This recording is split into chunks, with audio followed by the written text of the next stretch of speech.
What is up, guys? It is the Sound Alchemist, y aquí estoy con... Gersh1! And today we're back to answer your questions in another episode of For the Greater... This is a video series where we answer the questions that you guys comment down in the comment section below. Put question in front of your question because we get to those questions first. New year, new way we say things. This question comes from Lone Goat 81. If Tyranids have the shadow in the warp and come from outside the galaxy, wouldn't this point to the warp continuing outside of the galaxy? That's a really good question, and I see where you're coming with this. For all those people who are new to 40K, this answer is probably going to make no sense, but we'll try to make it as explainable as possible. So the Tyranids, supposedly, the High Fleets are coming from outside of the galaxy. They're crossing the Great Void, and when they got here, they have almost like a bubble around them that nullifies the warp, which is why they're so... Sorry. Well, I don't think it nullifies it. It pushes it away from this bubble. Yep. So, which is why they're so successful. When they reach a planet, when the High Fleet reaches the planet, that bubble not only pushes things away, but keeps things in. So if astropaths are sending astropathic messages like, hey, come help us out, that stuff is just going to bounce. Think of the Bubble Boy, but with a thicker booty. Dummy thick. So, yes, it would lead you to the conclusion that there is a warp outside of this galaxy. Unfortunately, I don't think it's the same galaxy. I think that the fact that they have the shadow in the warp means that there are other warps outside of this galaxy, but they are not the same. Kind of like, obviously there are ranged weaponry.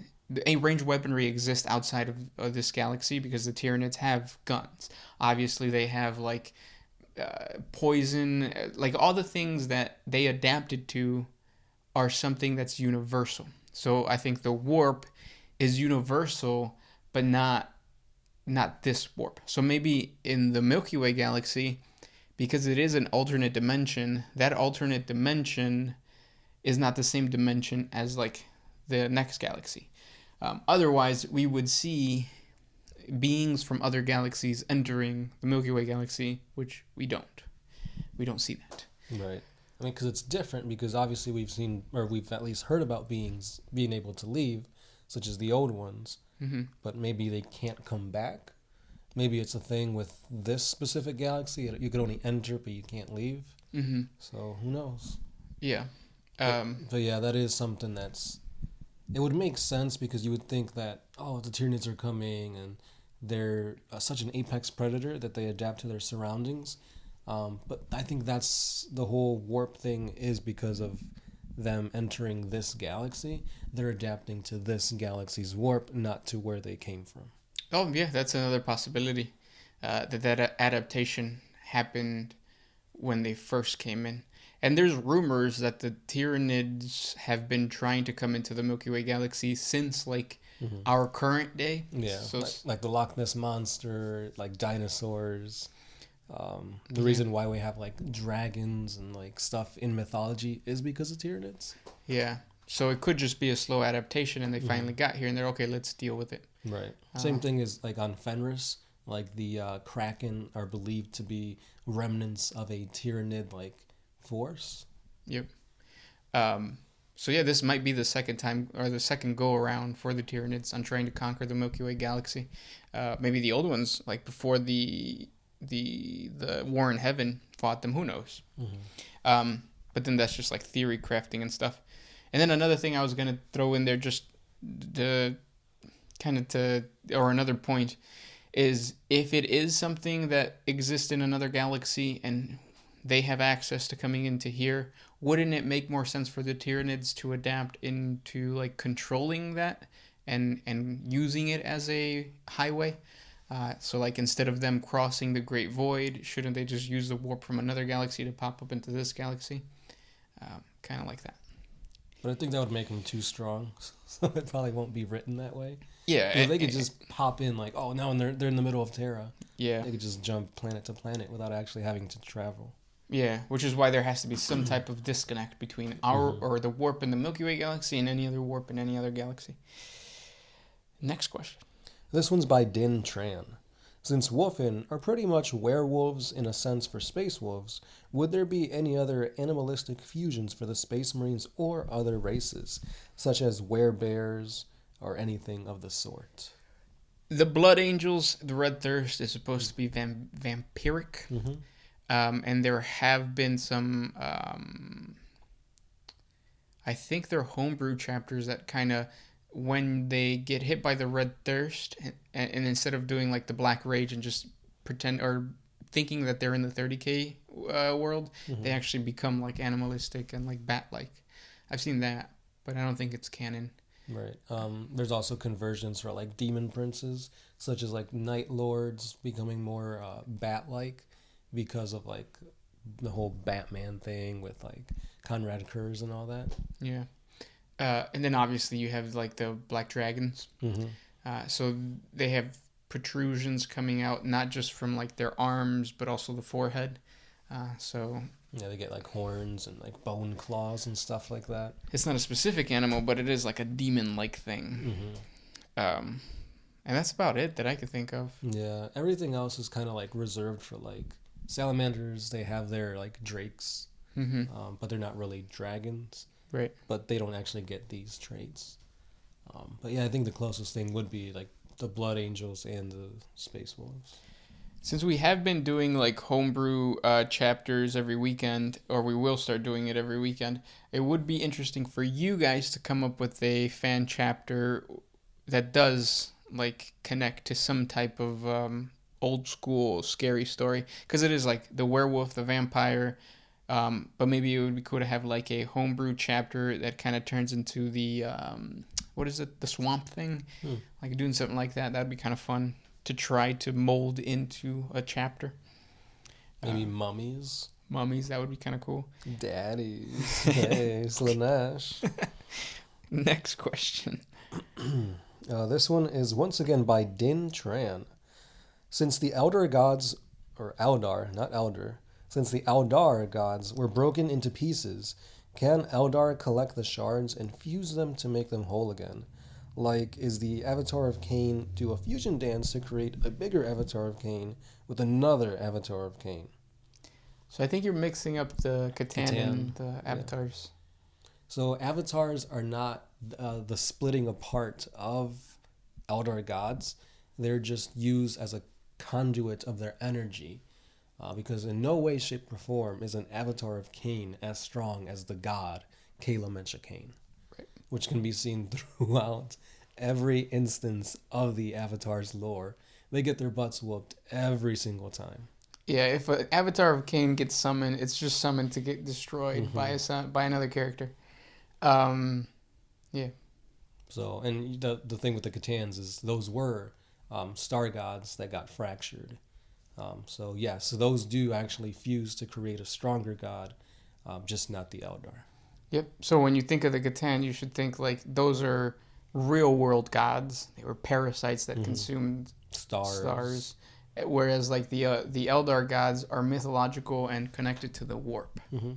Perhaps they were old ones, but that's a little wishy-washy. It is, yeah. Next question comes from Thalalo. He says, Pregunta. Oh, Jesus, this is in Spanish. ¿Cuáles fueron las vivencias del emperador en el reino del chaos? So I guess what you're trying to say is, or he's trying to say, is where would the God Emperor exist in the warp compared to the other chaos gods? And the realm of chaos is divided up into 4 right now. Well, 5. So it's going to be Khorne, Nurgle, Slanesh, and who am I missing? Tzeentch. And then the rest is... free real estate. Yeah, free real estate. And I think that's where he's going to basically come from. And it's going to be like the realm of the light or the realm of order, if that makes sense. And then you have another question. He says, Saludos, muchachos, y feliz año nuevo. Thank you, man. Happy New Year to you, too. And I hope we answered the question correctly. He probably won't understand because he asked it in Spanish. I mean, if you asked it in Spanish, I don't know. You gotta answer it in Spanish. Miguelito, cucaracha, sabritas, tacos. There you go. That's the best answer. Next question. This one's by Bramy1. I've never heard anyone talk of nanotechnology. Do they have it? And is there one... Yeah, basically, is there nanotechnology in 40K? Yes, check out our 40 facts on the Men of Iron. The Men of Iron extended not just like... Because when you think of the Men of Iron, you think of the model that they came out with. The X9 something. But no, the Men of Iron were just artificial intelligences that existed as big as like terraforming machines, like giant serpent-like mega cities that was just one machine, all the way down to nanobots. Nowadays in 40K, you don't really see that because of the fear of a AI. Sentience. Yeah, like an AI that's that small. And if you notice, everything is connected to some type of organic thing, which is why the servo skulls exist. It's a skull with machinery, and it still has the essence of the person who died.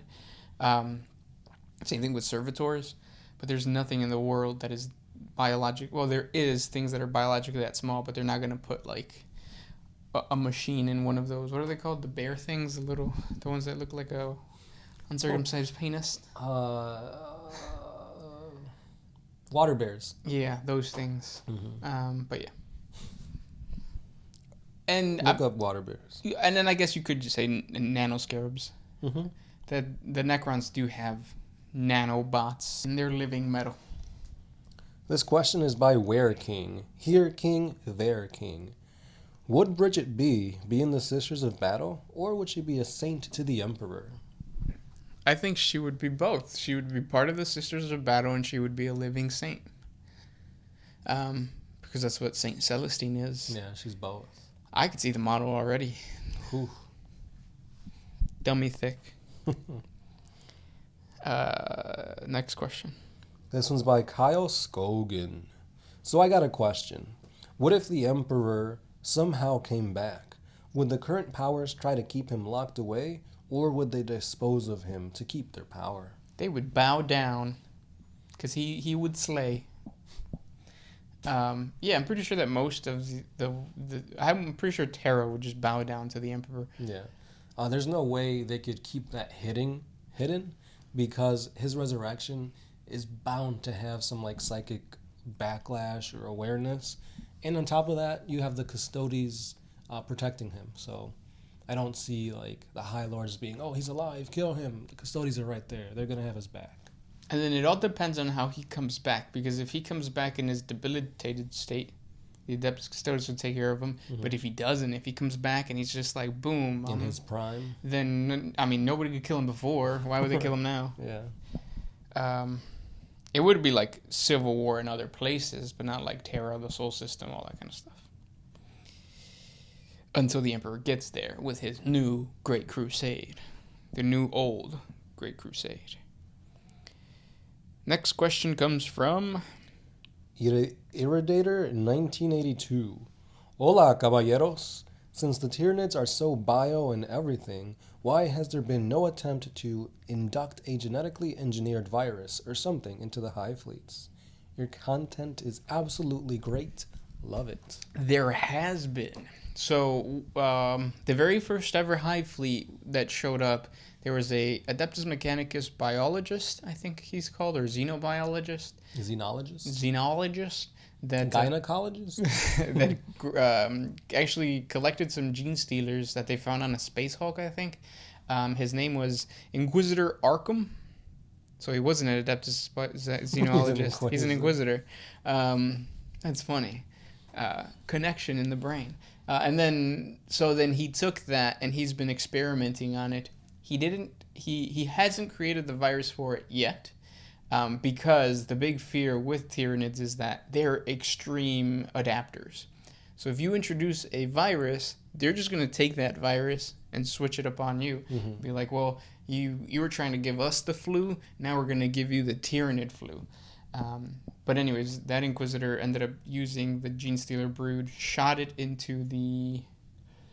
What's the orc world called? Octavia sector. He sent it there, and then the entire Hive fleet was redirected into the Octavia sector, and a huge orc versus Tyranid war went down, and it looked like the Tyranids were going to take over the orcs. And then all of a sudden, Godschool Magor Thraka shows up with his rocks, and he's like, nah, I got your guys' back. So now there's a huge battle, and whoever's going to win that battle is probably going to come out twice as strong as they were before, because of all of the delicious green skin juices that the Tyranids are consuming, and just because of how many orcs are just flooding the sector, because they want a good fight. Right.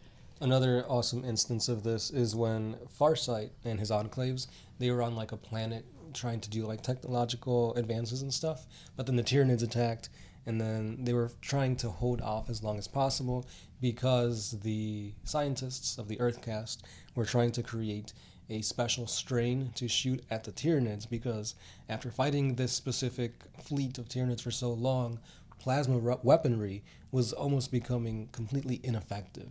The Tyranids adapted to the plasma, and I think they were making like their chitin stronger to the point where like it barely did anything. So when they injected this virus to them, it messed with the biomass of the Tyranids, and it allowed the Tau to eradicate that specific fleet. Not to say that they killed the whole Hive fleet, but that little tendril or whatever it was eradicated. So it is possible. Excuse me. But it's not, it won't affect a large-scale Tyranid invasion. Right. Yeah. And then last question. This question comes from Din Tran. Is there a warp power psyker, or is there a warp power psychers can use to dominate the mind of another being in 40K? Mind control in 40K, or interfering other units for gameplay. You probably know this because you played Grey Knights during 7th edition, and 7th edition was the edition that gave us a bunch of disciplines. Oh yeah, tons. Was there any tabletop psychic power that lets you control the mind or whatever? I mean, there was like enfeeble mind. I think it was called like mind bullets or something like that. Nothing that I specifically remember where you take control of another enemy, or at least nothing that I played. Because the ones that I really focused on was on pyromancy, which is like fire, and fulmination, which was lightning. Yeah. I'm trying to think. Because like if you do think about it, whenever they do even nowadays, the psychic like shock, where it like lowers the morale of your unit, that's a form of mind control, because you're tricking the mind into believing that whatever threat is out there is more dangerous than it actually is. Mm-hmm. But yeah, I don't think anything that takes possession of it. Maybe for navigators.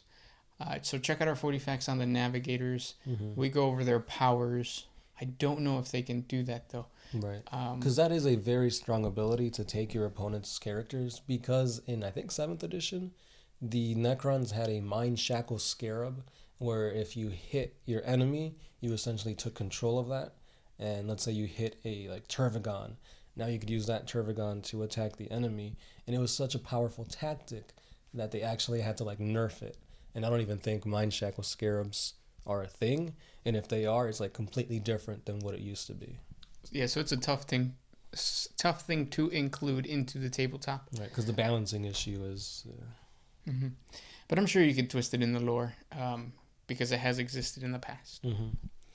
I hope that answered the questions. If you guys have more questions for us, comment down in the comment section below. If we didn't get to your question, try re-asking the question, but including Bridget B in it somehow, and you're guaranteed to get it answered. Yeah, like have your question and then just in all caps, Bridget B. We'll get to it. But yeah, just read through all the questions, thumb up the questions that you guys do like, and ask again if we haven't gotten to your question. We will get to it at some point. Yeah. This was Gershwin. And the Sound Alchemist, and we'll see you in the next one.